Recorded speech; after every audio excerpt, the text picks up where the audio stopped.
નમઃ શિવાય મિત્રો, આપ જોઈ રહ્યા છો યુટ્યુબ અમારી ચેનલ જેવી ક્લિકવેમાં આપ સૌનું સ્વાગત છે। મિત્રો, આજે આ વિડીયોમાં આપણે સાંભળવાના છીએ કારતક માસની અમાવસ્યા ક્યારે આવે છે? તારીખ 19 નવેમ્બર કે 20 નવેમ્બર 2025।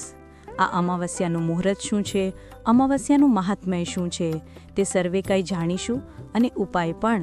જો આપને આ વિડીયો પસંદ આવે તો લાઈક કરજો, શેર કરજો। આપ આ ચેનલ પહેલી વખત જોઈ રહ્યા છો તો સબસ્ક્રાઈબ કરી લેજો, જેથી આવનાર નવા વિડીયોની માહિતી આપ સુધી તુરંત પહોંચી શકે। ધન્યવાદ।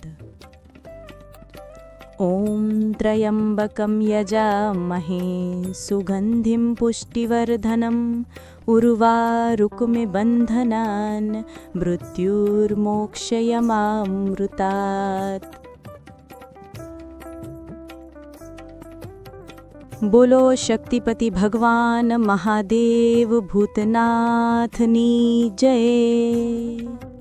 મિત્રો, અમાવસ્યા એટલે પિતૃતિથિ, જે આપણા સ્વજનો આ ધરતીલોકને છોડીને ચાલ્યા ગયા છે તેમની તિથિ, જેમાં આપણે તે ચાલ્યા ગયેલા સ્વજનોની યાદમાં શ્રાદ્ધ, પિંડદાન, તર્પણ, દાન, પુણ્ય આદિ કરીએ છીએ। પવિત્ર નદીમાં સ્નાન કરીએ છીએ, જરૂરિયાતમંદને દાન પુણ્ય કરીએ છીએ, જે ઘણું શુભ મનાય છે। મહિનામાં એક જ વખત પૂર્ણિમા આવે છે, એમ એક જ વખત અમાવસ્યા પણ આવે છે। આ અમાવસ્યા પિતૃદેવતાને સમર્પિત છે, ભગવાન મહાદેવને સમર્પિત છે, જે પિતૃઓના પણ પિતૃ ભૂતનાથ છે। ભૂત અર્થાત ભૂતકાળ, જે ચાલ્યા ગયા છે તેના સ્મરણમાં આપણે આ અમાવસ્યાની ઉજવણી કરીએ છીએ।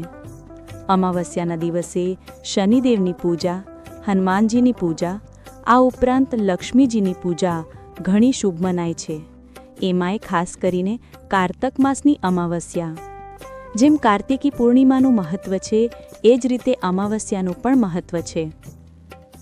શિવજીના પુત્ર કાર્તિકેયને આ માસ સમર્પિત છે અને આ માસનો છેલ્લો દિવસ એટલે કાર્તિકી અમાવસ્યા।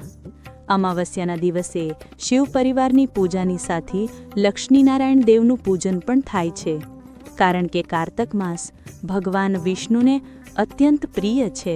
કહેવાય છે કે આ દિવસે પિતૃને પ્રસન્ન કરવા માટે, પિતૃના આશીર્વાદ પ્રાપ્ત કરવા માટે હિન્દુ ધર્મમાં શ્રાદ્ધ અર્થાત શ્રદ્ધાથી જે આપણે કર્મ કરીએ છીએ તે દ્વારા આપણે પિતૃની પ્રસન્નતા પ્રાપ્ત કરી શકીએ છીએ।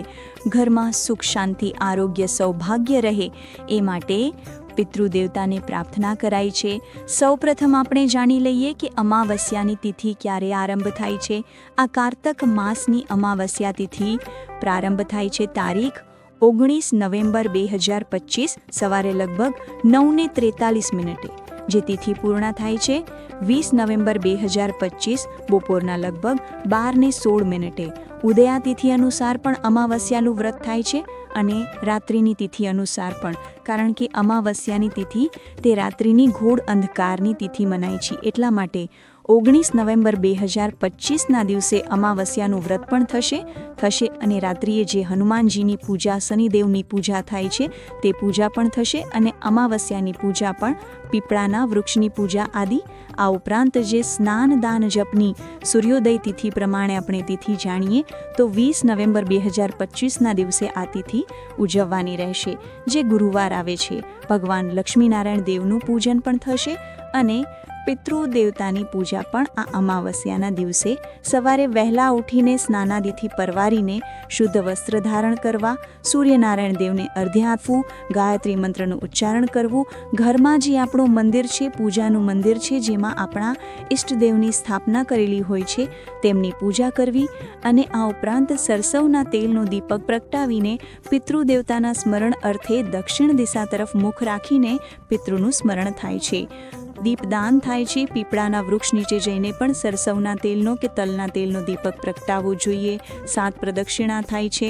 પીપળાના વૃક્ષનું પૂજન કરતી વખતે હનુમાન ચાલીસાનો પાઠ કરી શકાય છે, અથવા તો જે આપણા ઇષ્ટ મંત્ર હોય તેનો બી જપ કરી શકાય છે। આજે ભગવાન લક્ષ્મીનારાયણ દેવનું પૂજન થાય છે। ભગવાન નારાયણને જલ, અક્ષત, અક્ષત, ચંદન, પુષ્પ, ફલ, વસ્ત્ર, મીઠાઈ આદિ અર્પિત થાય છે. તુલસી દળથી ભગવાનની પૂજા થાય છે. શિવ મંદિરમાં જઈને, શિવાલયમાં જઈને ભગવાન મહાદેવની પૂજા ઉપાસના થાય છે. એક લોટો ગંગાજલ અથવા તો સાદું જલ લઈને બેલ્વપત્ર, ભાંગ, ધતુરો, ધૂપ, દીપ, નૈવેદ્ય, વિવિધ પુષ્પો આદિથી ભગવાન મહાદેવની પૂજા ઉપાસના થાય છે અને અંતમાં આરતી ઉતારાય છે. પિતૃની કૃપા પ્રાપ્ત કરવા માટે, પિતૃની શાંતિ માટે વિધિપૂર્વક આજે ઓમ નમો નારાયણાય અથવા તો ઓમ શ્રી વિષ્ણવે ચ વિદ્મહે વાસુદેવાય ધીમહિ તન્નો નો વિષ્ણુ પ્રચોદયાત. આજે એવું કહેવાય છે કે જેમની કુંડળીમાં કાલસર્પ દોષ છે, નાગ દોષ છે, વિષયોગ છે, અંગારક દોષ છે કે પછી શનિ સંબંધી કોઈ દોષ હોય, સાડાસાતી ઢૈયા ચાલતી હોય, તેઓ ભગવાન મહાદેવની વિશેષ પૂજા કરાવે. પંડિતો દ્વારા પણ થાય છે અને સ્વયં પોતે પણ પૂજા ઉપાસના કરી શકે છે. ભગવાન ભાવથી રીઝે છે. હૃદયમાં જો પ્રભુ પ્રત્યે પ્રેમ અને આદર હશે તો પ્રભુ પ્રાર્થના અવશ્ય સાંભળે છે. પવિત્ર નદીમાં જ્યારે પણ આપણે સ્નાન કરીએ ત્યારે ઈશ્વરનું સ્મરણ, પ્રકૃતિ માતાનું સ્મરણ અવશ્ય કરીએ. ચોખ્ખાઈ રાખીએ અને જો આપણે નદી તળાવ સુધી પહોંચી ન શકીએ તો ઘેરે પણ પવિત્ર જલ દેવતાનું સ્મરણ કરવું, વરુણ દેવતાનું સ્મરણ કરવું, ગંગા, યમુના આદિ પવિત્ર નદીઓ, તીર્થોનું સ્મરણ કરીને સ્નાન કરી લેવું. આમ કરવાથી પણ પાપ નષ્ટ થાય છે. જાણે અજાણે થયેલા દોષોમાંથી મુક્તિ મળે છે. જે લોકોની કુંડળીમાં પિતૃદોષ સંબંધી કોઈ સમસ્યા હોય અથવા ઘરમાં અશાંતિ લેતી હોય તો આજે પિંડદાન, શ્રાદ્ધ, પંચબલી કર્મ આદિ કરાવી શકાય છે યોગ્ય પંડિતો દ્વારા. સ્નાનદાન, તર્પણ આદિ પણ થાય છે અને પિતૃના આશીર્વાદ પ્રાપ્ત કરી શકાય છે, જેથી જીવનમાં ખુશહાલી પ્રાપ્ત થાય છે. આજે તુલસી માતાજીની પૂજા થાય છે.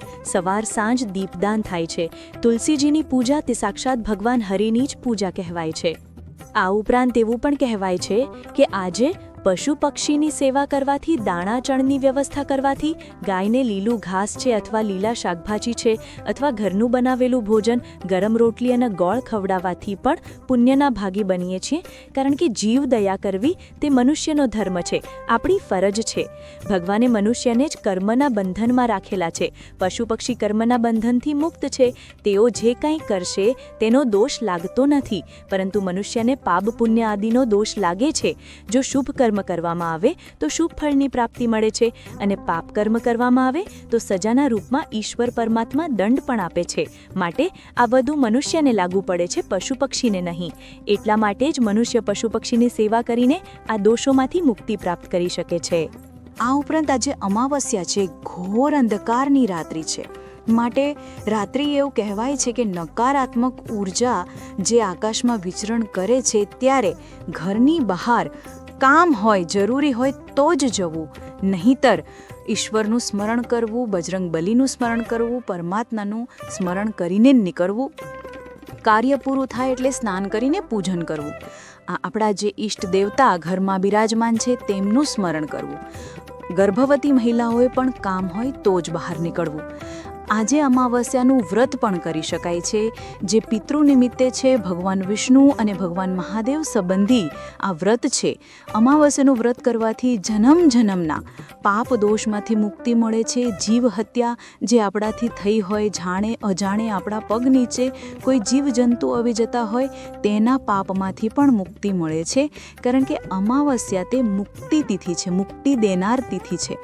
એટલા માટે તો આપણે પિતૃ નિમિત્તે દાન પુણ્ય કરીએ છીએ, શ્રાદ્ધ તર્પણ કરીએ છીએ. માટે ક્યારેક જાણે અજાણે આપણાથી કોઈ એવો દોષ થઈ ગયો હોય જે આપણને ખ્યાલ પણ ન હોય, તેના માટે પણ અમાવસ્યાનું વ્રત રખાય છે, જેથી તે દોષમાંથી મુક્તિ મળે. આજે અમાવસ્યાનું વ્રત મા બહુચર માનું વ્રત પણ થાય છે. 3 અમાવસ્યાનું વ્રત હોય છે. મા બહુચર કે જે ત્રિપુર સુંદરી કહેવાય છે, તેનું વ્રત કરવાથી પણ ભક્તોની તમામ મનોકામના પૂર્ણ થાય છે. આધિ વ્યાધિ ઉપાધિનું હરણ થાય છે તેવું આ અમાવસ્યાનું વ્રત કહેવાય છે. મિત્રો, મને આશા છે કે આપને આ વિડીયો જરૂર પસંદ આવ્યો હશે. અમાવસ્યાની તિથિ માતા મહાલક્ષ્મીને ઘણી પ્રિય છે. એટલા માટે જ આપણે દિવાળીની અમાવસ્યાની રાત્રિએ લક્ષ્મી પૂજન કરીને લક્ષ્મીજીની કૃપા પ્રાપ્ત કરીએ છીએ. પરંતુ દરેક મહિનામાં આવતી અમાવસ્યા પણ લક્ષ્મીજી માટે સમર્પિત છે. માટે આજે માતા મહાલક્ષ્મીનું ચિત્ર જે છે, મૂર્તિ છે કે પછી શ્રી યંત્ર છે, તેના રૂપમાં પણ પૂજન થઈ શકે છે. તિજોરીની પૂજા થાય છે. ભગવાન શ્રી ગણેશજીની સાથે લક્ષ્મીજીની પૂજા થાય છે અને લક્ષ્મીજી તથા ભગવાન નારાયણની પણ સજોડે પૂજન થઈ શકે છે. લક્ષ્મીજી નિમિત્તે ઘરમાં અખંડ જ્યોત પ્રગટાવી શકાય છે આજની રાત્રિએ. અને માતા મહાલક્ષ્મીની તથા ભગવાન નારાયણને પ્રસન્ન કરવા માટે આ મંત્રનો જપ કરી શકાય છે. ઓમ શ્રી મહાલક્ષ્મી ચ વિદ્મહે વિષ્ણુ પત્ની ચ ધીમહિ તન્નો લક્ષ્મી પ્રચોદયાત. બોલો માતા મહાલક્ષ્મી કી જય. અમાવસ્યાના દેવતાની જય. મિત્રો, મને સાંભળવા માટે ધન્યવાદ. આપ સૌને મારા જય શ્રી કૃષ્ણ. આવજો મિત્રો.